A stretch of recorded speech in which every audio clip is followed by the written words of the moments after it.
Not only has she been controlling and manipulative since the beginning, she's also tried to force her way into the family matriarch role by any means possible. Taking over planning duties for every family event was her favorite way to do it, because of all the attention and compliments that come with it. The main reason why I hated these parties growing up was because she'd always find a way to make everything about her, including Christmas and mine and my sister's birthdays. The rest of the family felt neutral about it, but they never liked her. With Luke, it was different. Most of my relatives didn't meet him until Cov-D restrictions got looser, and by then he was 2 years old. He's a bright and genuinely lovable kid, and there weren't really any other small children in the family, so everyone immediately started cooing over him. The way I see it, SM got upset that Jane and Luke were accepted by my family so easily compared to her experience, and that's why she resents them both, but I can't confirm that. She was also mad that, aside from not being the planner, she would have absolutely no involvement in the wedding party. She tried to pressure us into letting her officiate. One of Jane's best friends was offered that role a year ago, making stepbrother my best man. He wasn't interested, and I'd already gotten my best friend, or asking her sister's daughter to be our flower girl. We'd promised Jane's 3-year-old niece. Also, her sister's daughter is 15 and doesn't know us. She also tried to convince us to let my dad walk Jane down the aisle, since her father's gone, but her eldest brother, the brother-in-law I mentioned in the first post, had already been enlisted.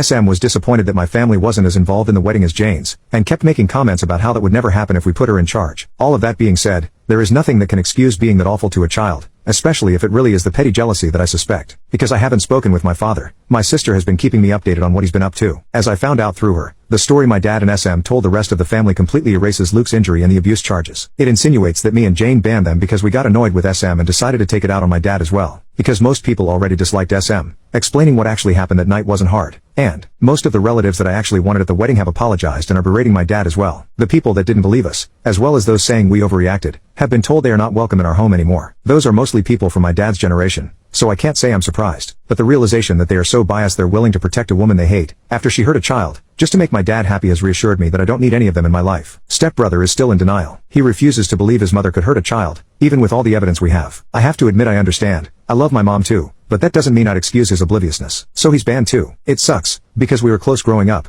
but I don't regret it. Besides, Jane has 3 other siblings besides Luke, the older brother-in-law, a twin brother and a younger sister, and I'm closer to them than I ever was to him. Speaking of Jane's family, they're all furious over what happened, and have been extremely supportive of us. Jane's maternal family basically adopted Luke after she got custody of him, and have called frequently to make sure he's okay. We did manage to save some money with everybody we uninvited, and have decided to use it to help Jane's cousin. She lives in a different country, and was previously unable to come to the wedding, so we're paying for her plane ticket. Luke has gotten much better, and is almost completely back to being the sunny child he's always been. The split lip was shallow. It's healing slowly, but didn't require any stitches. We sat him down a few days ago, and explained that my dad and stepmonster wouldn't be around anymore. He really liked my dad, but understands that he and SM are attached at the hip. He's clearly scared of her, but we're doing our best to make him feel safe. Me and Jane have reassured him that he is family, we love him, and no one will ever change. That, I'm not too worried about dad or SM trying to show up at the wedding, but we've alerted the venue and given them pictures just in case they try anything. Better safe than sorry. Some people brought attention to the fact that SM is a hypocrite for saying Luke isn't family. I agree, for obvious reasons. Her main excuse for pretty much everything she does is that she doesn't feel like my family welcomes her. Dad has been guilting me to take part in everything she plans by reminding us of that for as long as I can remember. The way he continues to make excuses for her without realizing this is basically a case of the pot calling the kettle black. Except Luke actually is family, is what has made me accept that. While I will always love my dad, it's not healthy or safe for me and my family to be around him anymore. It hurts to know my son won't have his only remaining bio-grandfather in his life, but he has 2 amazing step-grandpas to make up for it. For now, I'm sad, but satisfied with how things have turned out. I don't like to complain about my life. It's a mess, but a beautiful one. I love my fiancé, I love my kids, and I'm lucky enough to love my job. We're happy. I'm not letting anyone ruin that.